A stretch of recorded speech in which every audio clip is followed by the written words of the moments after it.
The Agenda with Steve Paikin is made possible through generous philanthropic contributions from viewers like you. Thank you for supporting TVO's journalism. Tonight on The Agenda. We've had housing and homelessness basically downloaded to us. The property tax base just won't pay for all that. It's not built to pay for that. And so we need a new social and fiscal funding framework. Then, later on The Agenda. Chronic homelessness across the board is growing by 28% year after year.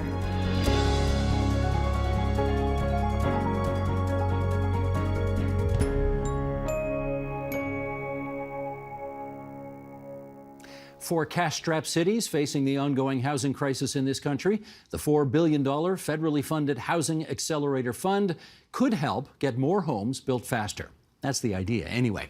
With us now on how well it's working, let's welcome from the gateway to the north, the Mayor of North Bay, Peter Chirico. And here in our studio, Dorothy McCabe, Mayor of Waterloo, and Marianne Mead Ward, who is the Mayor of Burlington. And it's good to see you two here in our studio. You for the first time in our studio, I believe. Great to be here. Mayor Chirico, thanks for being there on the line from North Bay.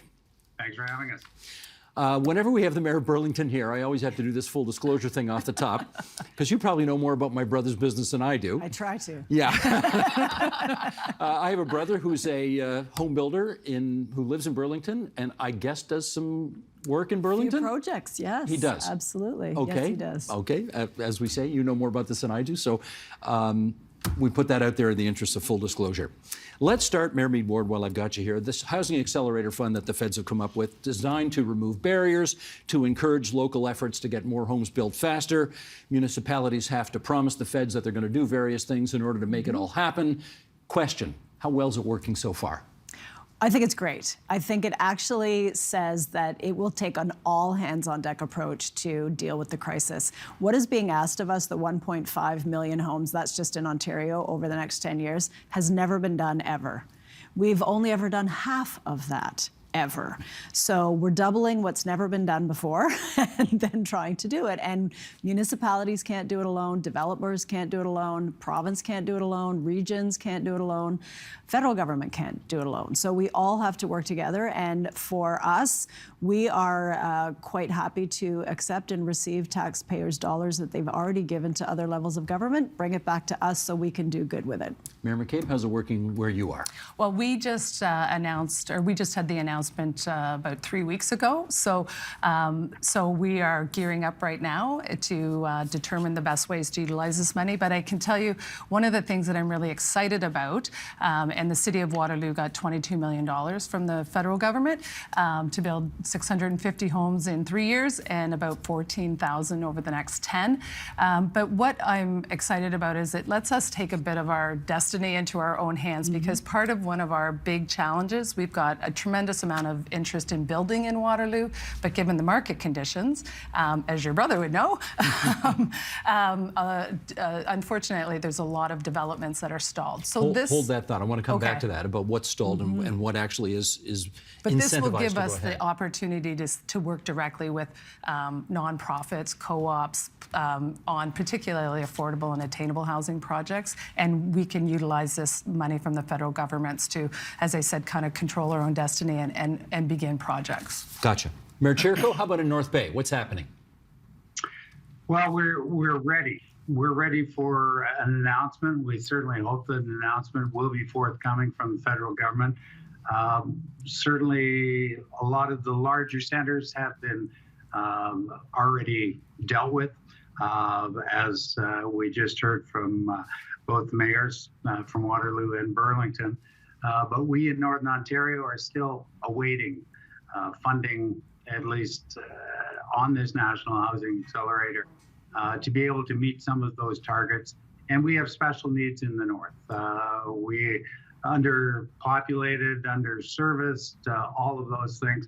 So we have to work really, really closely with a lot of our partners in our community to ensure that we get affordable housing built in our term of council, and certainly to help that supply that we are so desperately requiring. We're not alone in this, as the other mayors have already said. and we need to work cooperatively with all of our partners, both our provincial and our federal partners. Okay, let me do, Mayor Chirico, a quick follow-up with you. How come you haven't got a decision yet?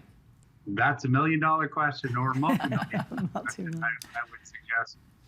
We were pleased to hear last week that there were some announcements forthcoming. Unfortunately, we kind of slip in between the small communities and the large communities. So we're not quite sure what that announcement last week means, but we will be holding the federal government's feet to the fire, hoping that we receive some announcement that we can move forward, because it's a different situation that we have to. We have to work with our partners more on subsidies and additional dwelling units, et cetera. No different than some of our Southern Ontario counterparts, but we have to work differently here in Northern Ontario. No, for sure. Okay, let me come back to the South then. Can you tell us, Mayor Mead Ward, how much money are you looking to from the federal government as part of its Accelerator Fund, and what do you want to do with it? We have $21 million that we've received, and we have 7 initiatives. One of them is speeding up permits processing, streamlining our process. That will get shovels in the ground faster. It's really important to note that we don't build housing, we enable it. So the municipal role is not to get the shovel in the ground, but make sure we're not a roadblock. We're also looking at what we call a community planning permit system around our 3 GO stations. So we know that the major amount of growth will go there, and as it should, good access to transit. So we are just putting the final finishing touches on a system that will allow a developer to come in and get a fast-tracked approval because we pre-zone it in effect. So we're also looking at land acquisition. Land is the biggest expense, and Dorothy, I think, was going there earlier in her comment that in addition to all the other costs and labor issues and high interest rates, supply chain, it's just the cost of land. So if we can either buy land or use our own lands that we have in the city to leverage for affordable housing, we can be part of the solution to enable that to happen. So all told, over the next 3 years, we're looking at about 600 new units to be delivered through this funding. But that's one way of calculating it. It will go far beyond that, because once we land some of these other things, it will unlock the system. And we right now have about 41,000 units in our pipeline. So that's everything from, we call it the hope and a dream stage, where people are just coming in to say, I own this land, what can I do with it? They don't always turn into an application, but often they do. Right now, we're sitting on over 4,000 approved, waiting to be built. 4,000 approved? Waiting to be built. Okay, I got to follow up on that, because I'm sure you've got the same situation where similar. You are. Yeah, very similar. So this is where I really want to find out how the rubber hits the road. You've got a Housing Accelerator Fund that is designed to, as the name suggests, accelerate the building of housing, but you've got some market conditions that right now are a real impediment to that. You got interest rates that are still too high, you got labor shortages, you got materials problems, cost of land was something Mayor Mead Ward just mentioned. Can this Accelerator Fund overcome all of those detriments and actually get stuff done? I mean, we think it will be, and that's why we're very excited about it. But one of the things that it allows us to do, as Marianne said, was to look at land that the municipalities own and see if, it's public land, so we have to still go through a proper procurement process and all that, but to see if there's lands that we can use, and then we can control the type of housing, we can control the length of time that we want it to be affordable or attainable, like we can lease it out to a nonprofit. You can't do anything about interest rates, you can't do anything about labor shortages. But interestingly, in Waterloo Region, so we have there's a group of private developers and nonprofit, the Habitat for Humanity, who come together and they're talking to municipalities. It's called Build Now Waterloo Region. And so they're saying, look, like the private sector is slow, the trades have sort of set down tools. Could we work together on projects like this if the municipalities have the ability to say, here's some land? Again, we'd have to go through all the procurement processes and all that kind of stuff and do all the necessary planning. But to turn to them to say, now that we have this part of it ready, what are you willing to do to bring to the table to start actually building these? Okay, let me put that question to you then. If you've got all of this stuff that's in the pipeline and ready to go, but the market conditions are not there in order to get homes built, can this Accelerator Fund really have that much of an impact to get it done? It will, because of the ways that we're using it in Burlington. We are speeding up our permit process, so that will help. I think one of the real keys is the ability to buy land and to work with people to actually get it built. And one of the biggest issues, we'll be discussing this next month. We just started a pipeline to permit standing committee. It includes, it's never been done that I know of, pipeline to permit. It's how to get those 41,000 in the pipeline to the permits, because the permits aren't going out the door. The 4,000 that are sitting there waiting for permits are still stuck. So we need to understand what's happening there. We have development industry representatives, nonprofit housing, agencies like Conservation Halton, the region that weigh in on planning matters, and of course members of council. And we have said we want to hear about surety bonds at our next pipeline to permit committee. It's a tool that's been used in other jurisdictions around North America and even in places in Canada, but not so much in Ontario. And that would be a way for the municipalities in effect to assist with the financing, because most developers can't get shovel in the ground on major builds. And we're seeing major for us is, 5 or 6 towers and several thousand units. That's what is going to go around our GO stations.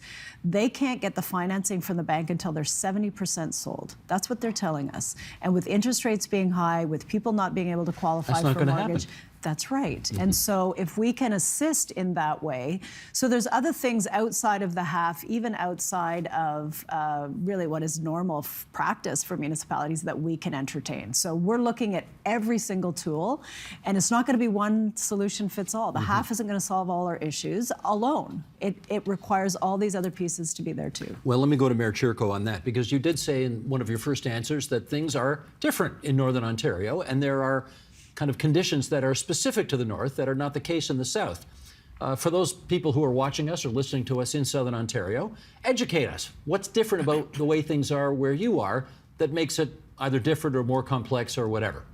Primary is servicing costs. Northern Ontario, Canadian Shield, a lot of granite. And the cost of servicing individual lots is very expensive for developers to do. So what we've done and what we are doing and what we have done in the past is to make those easy transitions for developers to be able to work with the city, work with private outside agencies, along with our social service agencies. One of the things we do have different in Northern Ontario is what's called our social services area boards. Versus many of the municipalities in the South that take care of social housing, that look at how we can partner within that. So we have an extra level of government, so to speak, to be able to work through. And those are where those partnerships are going to be extremely critical for us to work with them, because the actual owning and buying of, by the city, that's not going to happen. So we have to subsidize some of our social service area housing providers to be able to enable rent geared to income, lower income, market rents, et cetera, so that we can provide those services to those people, because we've got housing wait lists for geared to income, for social housing, et cetera, that are probably 2 years long, 2 to 3 years long, if not more. Well, let me jump in with another follow-up question on that, because I note that I think 17 cities in Ontario have had their deals made with the feds on this accelerator fund, and they're all in Southern Ontario except for one. I think Sudbury's got it, and that's the only one from Northern Ontario. And of course, people who live really in Northern Ontario would say that's not all that far north. Theories as to why there's only one north of the French River and everything else is down south? Population, voters, I'm not quite sure, but certainly I would tend to agree with that type of hypothesis, I guess, that the bigger ones get first served. But we feel, and all of our counterparts, and I believe the Sudbury project wasn't under the Housing Accelerator Fund, but it was a previous fund that they had done. So all of my counterparts in Northern Ontario feel the same pain. We need help in Northern Ontario, just like Southern Ontario does, and we have wait lists just like everybody else, and we need housing, and we need it now. Gotcha. Okay, Mayor McCabe, I'm going to ask you to do something that mayors never like to do, and that is comment on somebody else's municipality. Okay. But here we go. So don't dodge me here, okay? Give me an answer. Here we go. There have been some smaller municipalities. I note Belleville and Bancroft, for example, east of here. They went in together in the hopes that, you know, bigger capacity might get them to the top of the list a little faster. And they got rejected. Do you think it was appropriate to reject them on that basis? That's a really tough question. There we for go. me There we go. But I would say, like in Waterloo region, because we're 7 municipalities plus the region of Waterloo, we looked at that briefly to see if would that be a better way to combine it and you know have that bigger number. But because of the governance structure we had, then we decided we should each just go individually. So I don't know what the federal government was thinking with that. Because that might be like you wouldn't want to get the money and then have internal governance processes between different municipalities slow the delivery of it down. I don't know. But I do hope that Bancroft and Belleville get the half money that they've requested. I'm sure you do. Yeah. Sean Fraser, new housing minister. You met him? Yes, I have. How's he doing? Very well. Yeah, he understands the issues, and he actually understands that this is one piece of the larger puzzle. So I think he's very good in the role. You know that I think David Coletto, whichever polling outfit he's with, I forget now. Which one's he with? Anyway. Abacus? Abacus, thank you, yeah. Okay, he's got a new poll out that basically shows that the Liberals are underwater on all of the things that the public is most concerned about, right? Housing, affordability, and all that kind of stuff. And the Liberals have decent numbers on a lot of the stuff that the public is less interested in as a general, which obviously you want it the other way around. So I guess, does he really get it? Does he show that he gets it? Because the numbers that we're seeing in that poll suggest that the Liberals have a long way to go before they're convincing people that they've got it. I think what is happening, and there's been some concern raised among mayors, in your list I thought you might include, for example, Windsor, who has said, we're not going to be dictated to by the federal government to get the funding. Oakville went down that path and only at the very 11th hour reversed their position. And the issue was you have to allow 4 units on every lot as of right. And for us, we accepted that immediately, but because the province had already said 3. So that's law already, and now it's 4. I think the principle of should the federal government or even the provincial government be dictating to municipalities about how to deploy, where density should go, and I think no, fundamentally they shouldn't. We know our communities best. What they should be doing is saying, we need you to reach certain targets, and here's some money to do that, and you figure out on the ground where it goes. So I think there's some concern in the communities that the federal government is either overstepping or the money isn't going to do enough. Those are very, very legitimate questions and concerns, but it's hard to explain to people what this will be deployed for, because it's different in every community. We have 7 initiatives that are not the same as in Dorothy's community. Sure. So people are wondering, well, does this mean I'll get a house? And if the answer to that isn't a clear yes, it's not going to give them a lift in the polls, I would suggest.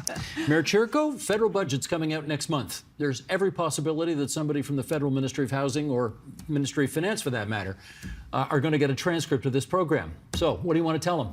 Get the money out and get it out fast. We need to do it, and we need to do it quickly. There's a housing crisis right across this country. Our community is no different than any of the other communities in Waterloo and Burlington, all of our Southern Ontario counterparts. We need that money, and we need it now. And with the less restrictions that we possibly can to get houses built to address that crisis. Are there still too many strings attached in your judgment? Could I just, I'll answer. I was just going to build on his comments to say, one of the things that we're asking the federal government as well as the provincial government is for a new fiscal funding framework. What does that mean? That means that municipalities, the way that we receive funding from the province and the federal government is too restrictive. Like you've heard the stats, I'm sure, before that like in Waterloo, because we're a 2-tier municipal structure, we get 3 cents of every tax dollar spent. That is not enough. And then if you add the region to it, we get 9, maybe 10. That is not enough money to do what municipalities need to do today. We've had housing and homelessness basically downloaded to us. The property tax base just won't pay for all that. It's not built to pay for that. And so we need a new social and fiscal funding framework in order to deal with the complexities that municipalities are managing. Can you pick up on that, Mayor Mead Ward, in as much as we were just at ROMA, the Rural Ontario Municipal Association. Yes. I think you were there too. I was there. Yeah. I asked that very question. I'm glad Dorothy raised it. And as you often remind us, Burlington we think of as a city, but you've got some rural constituents as well. Yes. So how, just give us a sense about how the responsibility for housing has sort of evolved over the last 25 years to the point where, as Mayor McCabe says, you're having a real tough time right now trying to keep up. Well, it used to be that the federal government would actually subsidize seriously subsidize purpose-built rental. And when those subsidies went away, guess what? Hardly any purpose-built rental anymore. And the reason for that is it's hard to finance it up front, and because you get your money in monthly rent checks over a very long time horizon. They were much more involved in the co-op housing delivery. And so the federal government has gotten out of providing some of the much needed funding. Isn't this one back in? Well, they are stepping back in. I wish they would do more in that field as well, because that is really what is needed to, in addition to what they're already doing. Don't get me wrong, I'm happy for the 21 million and we'll put it to good use. I know every municipality will, but it simply isn't going to be enough. Similar with the province, what they have done with the Building Faster Fund, which many of us don't qualify for because municipalities don't build homes and foundations, and the counts are inaccurate.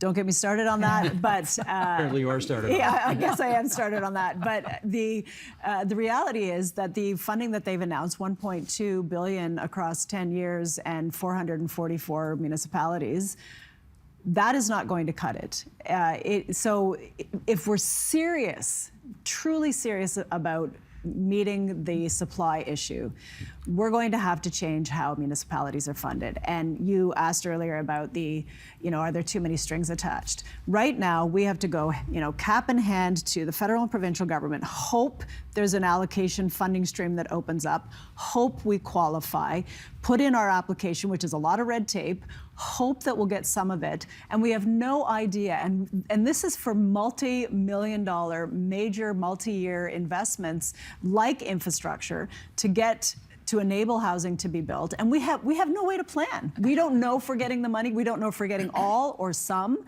It is the worst way to run a country that I can think of, and it should be closer to how the gas tax is now funded, which is population-based exclusively. So if you hit certain numbers, there's your check. That's it, that's all. No red tape, no waiting around, no hoping and praying that you're going to get something, and then trying to plan a 10-year capital project on a hope and a dream. Mayor Chirko, the province has got its own Get It Done fund, I guess, for lack of a better expression. It's called the Building Faster Fund. How's that working for you? So far for us, it's working quite well. We had some initial hiccups on the measurements of what stats are being included in that. We just received word a little last week, I believe it was, from the Minister of Municipal Affairs that we'd reached 202% and would be eligible for funding. So although it's not a huge amount, every little bit counts, and we'll take everything that we can possibly get through that fund. Okay, how about in Waterloo? Is it working? No, it's not. I mean, Waterloo, the developments, we have thousands of housing units approved, councils approve them, but because the developers, the builders, have not put shovels in the ground, again, because of the market conditions, that takes us out of the running to be able to meet those housing starts. So municipalities, we've done everything we can do. We've got the approvals in place. Now it's up to the developers and the builders to pull those permits and get those shovels in the ground. But they're stuck because of high inflation, lack of labor, et cetera. So we're missing out on about $3 or $4 million of infrastructure funding. And is that because, in your view, the program is not well designed or does not? Yeah, the program's not measuring. It's not measuring what we actually can accomplish. We are doing the part that municipalities need to be held accountable for. Is council approving the housing developments that come to us? And we are. We've got about 23,000 housing units that are at various points in our pipeline. On December 11th, 2023, our council approved 6,500 housing units in one meeting, right? But now we need the developers and the builders to do their part of it. Like, we've taken it as far as we can, and the next step is for them. We get that inflation's high and that it's tough to find the labor, but we should not be held accountable for something that we have no control over. Gotcha. How's the Building Faster Fund working in Burlington? Not well at all. And it's exactly what Dorothy said. We are being measured based on foundations poured. Municipalities don't pour foundations. That is the Canada Mortgage and Housing Corporation way of measuring a housing start. But it is also wildly inaccurate. So not only is it the wrong metric by which to judge municipalities, and if it was just a tracking measure, that would be one thing, but there's real money attached to this, and we will not get the funding that we need in Burlington because of that metric. They're also wildly inaccurate. So usually municipalities count their own foundations because they have building inspectors going out to look at them. And they have said, you're undercounting us by a factor in some cases of 50%. So those municipalities have met their targets. They're still not getting the Building Faster Fund. And CMHC has doubled down on this. They've said, we're not changing our metric. The government, every time we've asked them to change the metric, have said, we're not changing it because this is a number that is universal across all municipalities, because each of us count, for example, how many approvals we have. We have over 4,000 that are waiting for foundations to be poured. That's almost 2 years of our requirement under the Building Faster Fund. So we need a better metric. If it's not, if it's that one, it needs to be more accurate. It shouldn't be that one. And if it's one that actually measures what municipalities do, then let's find a standard way to measure it across all municipalities. It's not that hard. So if you're going to redesign it, you would do what? Change the criteria, change what you're measured on. So it's measured on foundations right now. It should be measured on the permits that are issued. That's it. The approval process sits with the municipality. We don't build housing, we don't pour foundations. That's the development industry. And if I could add a little bit to that, is that the previous process was to charge development charges to the builders and the developers who are going to build it. And that actually pays, that's under the premise of growth paying for growth.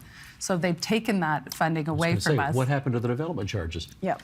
They've taken that away and are saying that they're replacing it with the Building Faster Fund. It in no way is meeting it's not meeting that amount of funding. It's not meeting the needs. Like, we need to build parks and libraries and roads and sewers and, you know, put pipes in the ground for clean drinking water and things like that. It's not funding us to the level that the development charges were. So if they listen to me, I'd say, please return to the former system or something like that, because it also I mean, the Building Faster Fund now is using public money, where private sector used to do, that was their contribution. Mayor Chirico, thanks for being there on the line from North Bay. Dorothy McCabe, the Mayor of Waterloo. Mary Ann Mead Ward, the Mayor of Burlington. Thanks so much, you three. Thank you very much. Pleasure to see you.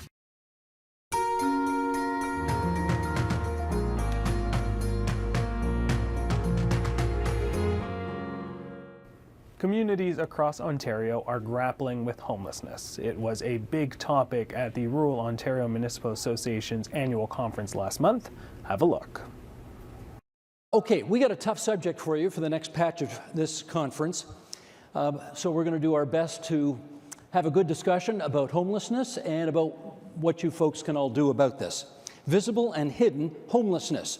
There are growing concerns in rural Ontario, and here to discuss those issues, along with how mental health and addictions are manifesting across the province, we're going to welcome Justin Marchand, who is the CEO of Ontario Aboriginal Housing Services, Catherine Hardman, CEO of the Canadian Mental Health Association Huron-Perth, Henry Wall, Chief Administrative Officer of the Kenora District Services Board, Kellyanne Salerno, Assistant Director of Housing Administration and Operations in the region of Waterloo, and Terry Lee Kelford, Co-Chair of the National Alliance to End Rural and Remote Homelessness.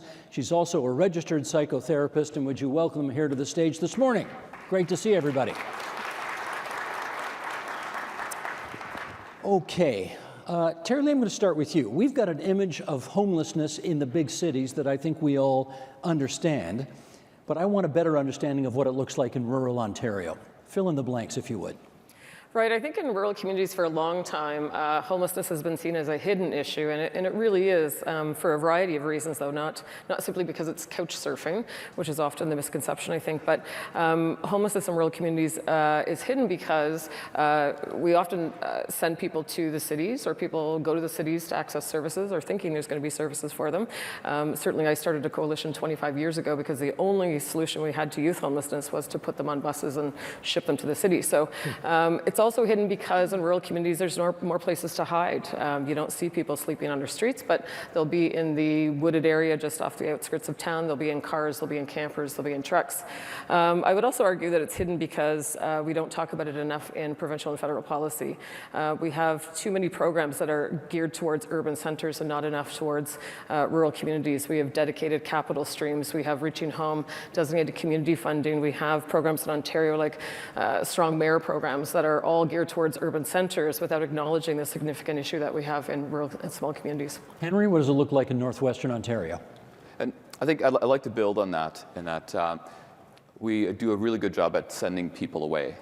In the far north, if you're in a community where your diesel power generator can't support enough homes being added, and overcrowding will push families into more urban, rural centers, and that creates capacity challenges. And as individuals struggle, I mean, the other piece too is that, I mean, on the mental health and addiction side, we've done a good job. We've almost taken the Industrial Revolution model, saying we need to have centers of excellence in large urban centers, and then we send people to urban centers to get help. And that does not work. And so I think we've, as communities, and in part, there's a hiddenness to it. If you're a community with no shelter, people are probably couch surfing or being sent away, or people need help, we send them away. And so this is where that disconnection certainly adds additional factors to it. And I think the other piece too is that we've collectively, federal, provincial, and municipalities to some extent, part of the reason I think we're all up here is the fact that we haven't built housing. We stopped for some reason in the 1970s, 1980s, we stopped building community housing. And then, you say we, who's the we? Collectively. I think in part we're debating which government's responsible for it, at which level. And I think it's an all approach to it. And so we start looking at when did we stop? Well, that's when we started talking about homelessness, maybe a decade or so afterwards. And so I think in part the reason we're here is we don't have enough homes. And that's what we're talking about, homelessness in rural communities. And the lack of housing is not an urban center, large urban center phenomenon. It exists in rural communities just as much. Well, let's see what it looks like in southwestern Ontario. Catherine, what would you add? Yeah, I would say that I think that it's not as hidden as it used to be. We are seeing people sleeping on our streets. We are seeing people, with shopping carts, all the things that people thought only happened in larger urban areas, we're starting to see in smaller communities, and it's really unsettling to people to see that. So I don't think it is as hidden as it used to be. We have people sleeping in, bank vestibules, and certainly they're still in the wooded areas and such, but I certainly agree that the resources have not gone to the rural areas in the same way that they have to the larger urban areas. And of course, mental health and addictions is my specialty, and so I agree with you 100%. We do need more, we need consistent services across all communities so that we don't have to send people out of our community to go for treatment and for higher levels of care. Justin, I don't think I have to tell anybody in this room that Indigenous people are disproportionately represented among the group we're talking about here today. What does it look like in your world? Sure, absolutely.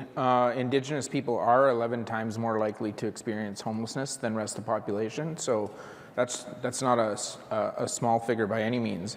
In addition to what was mentioned, homelessness also manifests itself in our healthcare system. So we have doctors and nurses who take people in the emergency room and check them in the middle of winter because it's cold outside. And so you have, what might be a little bit of a derogatory word, but you have bed blockers in our hospitals, and we're using expensive healthcare services to try to address homelessness, which just really doesn't make sense from a financial perspective or a human perspective. But that's another place where it manifests itself in rural Ontario. Kellyanne, we've heard a couple of references already to the solution to homelessness in rural Ontario is to send them to the cities. And is that consistent with what you see on the ground in Waterloo? Yeah, certainly I think there is a perspective of that. And building on what my colleague said, I mean, from the hidden homelessness perspective for rural, we are seeing people come out of the woodwork. We are seeing people more and more being unsheltered. You speak to the outreach teams on the street working in the rural areas, and they are absolutely saying that the unsheltered population is now, you will find them in encampments, single encampments, 3, 4 tents. They are starting to congregate in that community setting because they need the support of that. The encampments need the support of the residents living in there. And that's the approach that they're taking. So we are absolutely seeing it across the board in the cities, and not just in the rural areas. I mean, encampments have always been around, but I would say since 2020, we are really seeing that unsheltered population grow. Chronic homelessness across the board is growing by 28% year after year. You said 2020. That's a COVID year. Did COVID have a lot to do with this? Absolutely. Like what? Absolutely. I think, as a municipality, and I guess, from Canada's perspective, we were forced to deal with the issue. People came out of the woodwork and said, I need a place to go. And from the health perspective, we wanted to keep people safe, and we found the spaces to do that. And we had the funding to do that, and we've since seen funding from those levels of government disappear. And municipalities are now having to continue those services that we offered during COVID on the tax levy, and that's difficult. Terry Lee.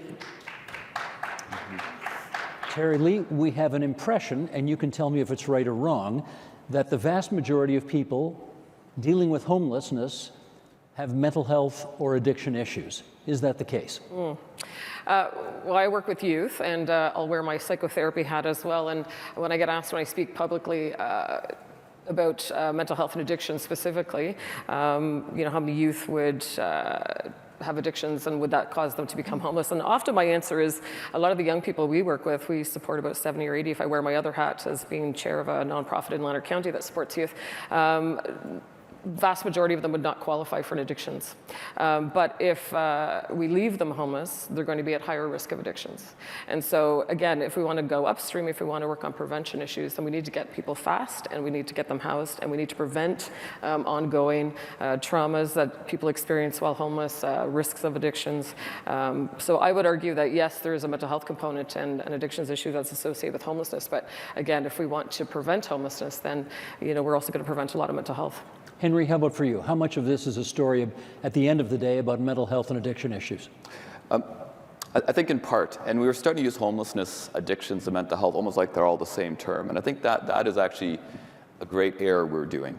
I think in terms of if we're serious about addressing homelessness, we need to be specific. If you're a youth in an overcrowded home and your family's worried that Child and Family Services are going to get involved, that stress will lead to mental health challenges. If you don't know where the next meal is going to come from, that's going to manifest itself. And so I think in part, it's, yes, there's an element to addiction and homelessness that's causing the loss of housing or for the inability to attain housing. But I think quite often what we're seeing, it's actually the lack of having a home that is now driving somebody now entering into an addiction. Being in a state of hopelessness for young people is a sure way to either end up with struggling with addictions and with mental health. And so I think this is where, in terms of the topic of homelessness, we need to be quite specific. And so I think that's what I'd like to add to that. Okay. Catherine, everybody understands homelessness when they see a tent city in the middle of a downtown. Right. But we are now hearing more about something called hidden homelessness. Yes. Could you tell us what that is? So I would say that's when we have people like women in women's shelters. We have people, we house people in hotels that are homeless. We have people in transitional housing, so they're still homeless. They're not housed. They don't have a home of their own. And so people think because they have a roof over their head that they're housed and they're not homeless. So I think our numbers get very skewed because of that, because people think people are housed. But there's lots of ways that they're homeless. So they're couch surfing, has already been mentioned. Staying with friends or family, but they don't actually have a home of their own. Justin, I wonder if there's something different about homelessness or hidden homelessness, particularly among Indigenous people, post-COVID. Is it different over the last few years? I think it's a little bit different in that it's become more of a mainstream issue right now. Our communities have always, really since contact started to have to deal with homelessness. And it's not that misery loves company or that, but it's, we're fortunately talking about this right now. We've been talking about this for decades, and it's finally getting the attention that it deserves. I'll give an example in the community where I live in Sault Ste. Marie or Bawating. We went from the mainstream service manager doing a pit count solely within their own organization. And there was a count of about call it 100 people for round numbers that were experiencing homelessness. We asked to be included in that point in time count the next time around, and lo and behold, that number almost doubled. And that's the official counted number. There was always more than 100 people experiencing homelessness. There's still probably more than 200. But when you include Indigenous communities, Indigenous service organizations in your delivery, you're more apt to get a truer picture of what's actually going on in your community. Henry, what about it? Post-COVID, does it look different now? It does to an extent. Now, in part, so I'm from the district of Kenora, so homelessness hasn't been new. It's been around for many generations. And I would say during COVID, what did change is that as services were putting control measures in place in response to the pandemic, and I wonder if I can answer it this way, because in part, the jails, municipal jails, the Kenora jail, the emergency departments have been part of our housing continuum in the north for a very long time. And so I think what happened during COVID is as organizations were making changes, we saw an increased number of people being displaced onto the streets. And so that really intensified the challenge. It also created opportunities to work in partnership, forced partnerships to actually address it. And so I would say it's intensified because we're still trying to recover. As the health system is struggling, that means there's even less services in our rural communities. We had healing deserts, if I can use that terminology, beforehand. It's even worse now. And so I think that's in part we're finding we're building more homes, but a housing first strategy is not a housing only strategy. And I think that's where it's getting quite difficult post-COVID. Kellyanne, you look like you wanted to jump in there. Yeah, I wanted to build on what my colleagues were saying. I mean, certainly from the chronic homelessness perspectives in Waterloo region, 12% are identifying as Indigenous. And in our population, only 2% are Indigenous communities. Disproportionately, I mean, those are alarming.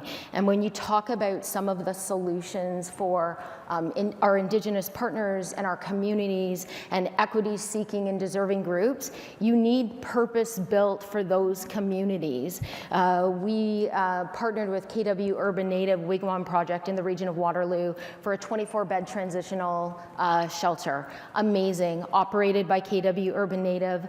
They designed the program. It wasn't about the region saying to them, this is what this standard should look like. It isn't one size fits all. If we are going to solve this problem, it needs to be specific for communities.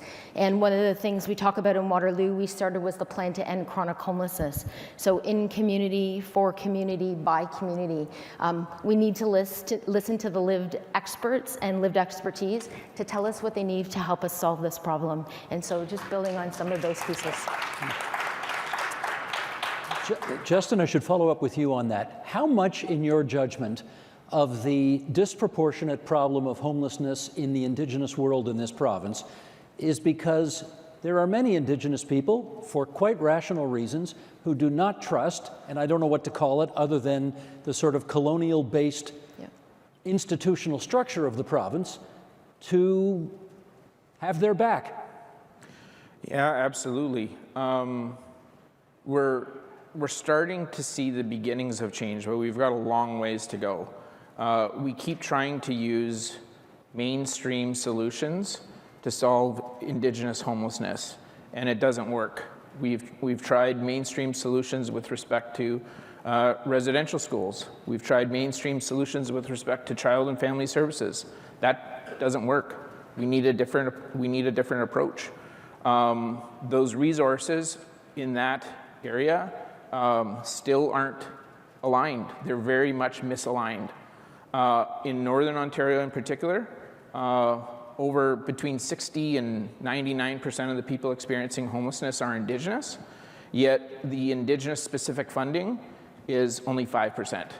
So we've got a huge math problem. Okay, Terry Lee, I suspect the people in this room know all too well what many of the issues are around getting supportive housing built, but let's make a bit of a checklist anyway, because I keep hearing that if we could only get more supportive housing built, so much of this problem would go away. Maybe all this problem would go away. We'll talk about Finland in a second, where they made a decision to make this problem go away. Why is it not happening here? I think there's a reluctance. Ontario is one of the only provinces in the country where the housing portfolio, the province offloaded the housing portfolio to municipalities. And I think municipalities, it's a daunting task to operate housing and to build more of it. And so that's where your nonprofit partners come in, and there needs to be more partnerships there, I think, between nonprofits and the provincial and federal governments to empower folks to build social housing. And I also get concerned, along with my colleagues, that when we see provincial and federal programs roll out without talking about homelessness enough. The word homelessness needs to be in programs and policies, because my concern as an advocate is that we're going to resolve affordable housing without resolving homelessness. Again, for 25 years we've had homelessness in this country and we allowed it to exist. This is not a new issue. This has been slowly building for 30 or 40 years in this country, and a lot of people, all of us, sat back and watched it grow, and now we say it's a crisis, to the point where we can't build housing fast enough. In fact, we're losing more affordable housing than we're building right now, no matter how much money we put into it. So for all of those reasons, I think it's hard not to get discouraged right now, but we have to keep pushing forward. And I just want to touch on social assistance rates. We need an equal and passionate plea to increase social assistance rates in this country. It's kind of like building more food banks to address food insecurity when we should be increasing people's income so they can afford to shop just like the rest of us. Okay, let me... Catherine, I presume a huge part of the solution to the problems that you deal with would be the creation of more supportive style housing. Absolutely. Why isn't it getting done? I think it's the will of the governments to fund that, because we're talking about building affordable housing, and absolutely that's needed, but we need the supports to those housing, because people need that support to transition from homelessness often, and particularly if there are mental health and addiction issues. And I do want to say, not everyone that's homeless has a mental health and or an addiction issue. Many do, and I agree completely with Henry when he says homelessness creates mental health issues and addiction issues. Sorry, I've gone off. But I think that we need all levels of support. The reality is some people need 24/7 support, and it's expensive. And I think it's just the will to put the money where it needs to be. In fact, Justin, I've heard you say in the past that homelessness is a choice. It is a policy choice that successive governments have made. What do you mean by that? It absolutely is a choice. In 1991, the federal government decided to get out of the business of housing, of deeply affordable housing. And right now, don't take our word for it, but you even have the Scotia Bank calling out Canada to saying that we're at the bottom of the G7 in terms of what we invest in social housing.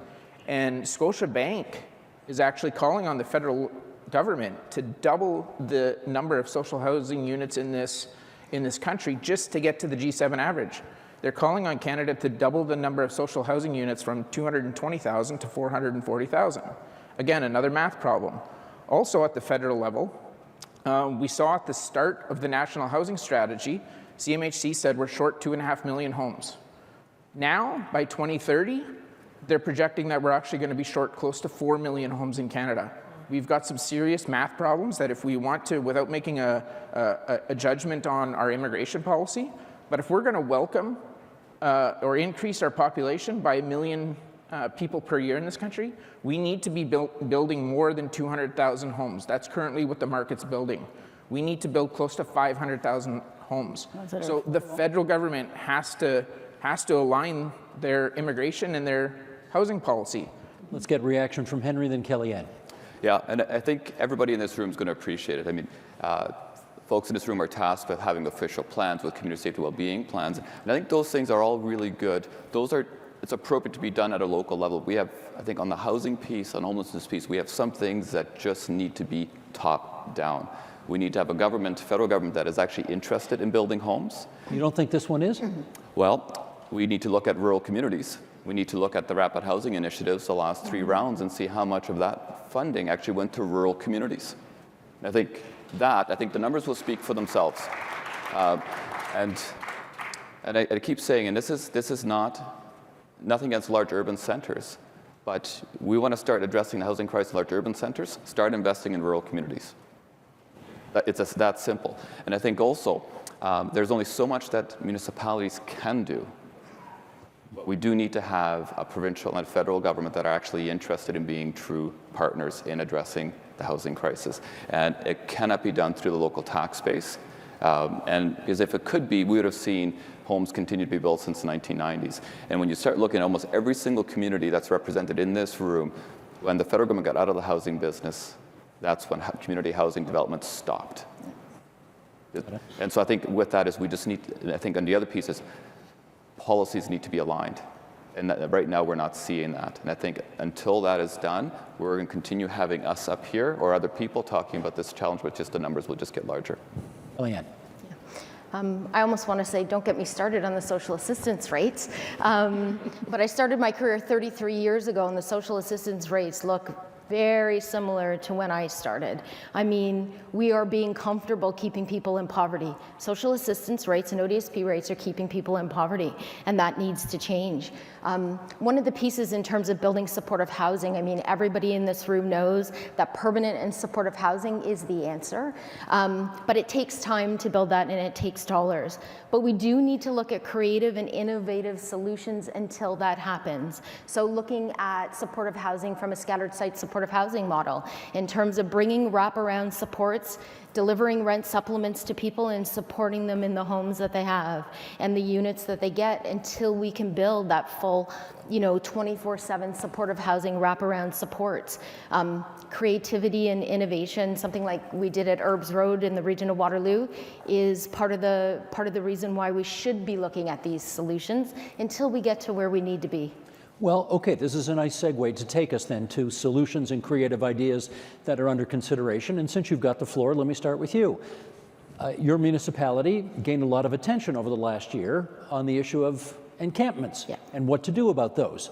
So lay that out for us if you would. What was the problem? What did your region decide to do for a solution? Yeah, and something that I think we're all going through in terms of encampments.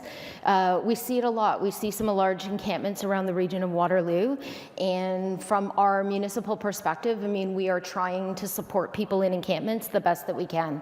From a municipal lens, the health and safety of people living in encampments obviously is our first task. Regional Council has dedicated supports in term housing solutions, tools in our toolbox to support people that are living in encampments with our unsheltered outreach teams and our support teams to ensure that people are connected with supports and services that we need. We know that 33%, sometimes up to 50% of people living in encampments aren't even connected to financial supports. So we need to make sure that they know the supports that are out there for them to support. We are down to our last few minutes here, and what I'd like to do is just go down the line, give the people in this audience a reason for hope. What neat idea is out there? What good thing is happening out there that could allow people to take those ideas back to their communities and leave this room feeling somewhat hopeful about the way things could be? Justin, start, please. Sure. I think there's hope in that sense that this is a solvable problem, number one. I think number two is that we're doing a better job of getting the message out. And when there are unsuspecting allies like one of our largest financial institutions that's calling on the federal government to double their investment in social housing, I think it's starting to hit home to policymakers and politicians that it really is much more expensive to ignore the situation than it is to properly deal with it from a financial and certainly from a human perspective. Catherine, to you. I agree with Justin. I think people are understanding the financial impact of not doing anything about it. And I would say that there's so much awareness about it now that everyone is coming together and trying to figure it out. And I think this is the first time in a long time that we've had really strong relationships with our municipalities and other, partners, community partners, and health, et cetera. Everyone's coming to the table to try and figure it out. And I think we're seeing some good things as a result. Henry. Yeah, I think the sheer fact that we have this many people in the audience, that we're actually talking about it as collective, we're talking about it as community leaders, community partners, and that's something we should all be proud of. I think that is a start to a good path. As I mentioned with the community red light, it is possible working together. It's a lot of hard work, and the strategy lasts more than just one term of council, one term of an election cycle. So have us plan and stick to it. It is possible. And I would say the other piece too, and this is where as rural communities, and I've heard this say, like, rural communities don't win elections, but I want to tell you this, I think you can certainly help lose elections. And I think it's in part, we need to recognize that for all that you can do at a local level, you do need to have levels of government as partners, and we need to move away from lottery system, granting systems. You have the ideas and the strategy, you just need the resources to make it happen. And I think that's in part where, and there are almost 400 of you. That's an incredible number. So I think taking this and speaking a little louder outside of this room, I think that's something I'm also hopeful for, is that you're starting to unite, and that's how we're going to do it. I think that's how we're going to get governments back at the table to be partners, and we're in end homelessness. Kellyanne. Probably, I think for me, the one word that comes is courage. I see municipalities and many people in this sector and in this room starting to look at the way that systems have been for hundreds of years and peeling that layer of that onion back to say, maybe we shouldn't be doing things this way. Starting to address the gaps and starting to have the voices at the table that for so many years haven't been there. The voice of lived expertise and lived experts sitting at the table telling us and educating us around how we can better serve our communities. For us on the plan to end chronic homelessness, the key to that is in community, by community, for community. We need to listen more, and I think from a hope and courage perspective, we certainly are doing that now. Terry Lee. When I created the National Alliance to End Rural Homelessness with Tim Richter with the Canadian Alliance to End Homelessness about 5-6 years ago, I literally was still convincing elected officials that we had a problem in rural areas with homelessness. And I find that has changed dramatically in the last few years. I think now there's an acceptance that rural homelessness is a serious issue that we need to address. So we need to leverage that will now. I think the will is there to address housing and homelessness. Let me correct that. I think there's a will there to address housing. Now we need to build the will to address homelessness, which requires a commitment to housing first, and that requires money. So we need to turn this will into money. Most of the folks in this room say they don't have the money to do all the things they want. So where are the solutions there? Well, again, I think the whole argument around Finland and their commitment to recognize that it actually costs more money to leave people homeless. Mm-hmm. It's a common sense model. I mean, our math is way off right now. We're spending money on the least effective, worst responses to homelessness when we could actually be saving money by actually housing people and wrapping them in support. So do it. So much good and smart advice here. I know this audience wants to join me in thanking this group for coming to Roma today and sharing their views with us. Thank you all very much. It was terrific. Thank you.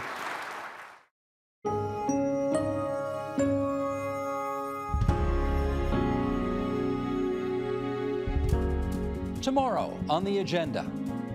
The legacy of Paris, I think, is actually a little bit more consequential. Reagan taxes got cut, they went back up. Thatcher, some of the stuff that she privatized, people are now thinking was a mistake. But consistently across the board, what Paris did has stuck. That's tomorrow on the agenda.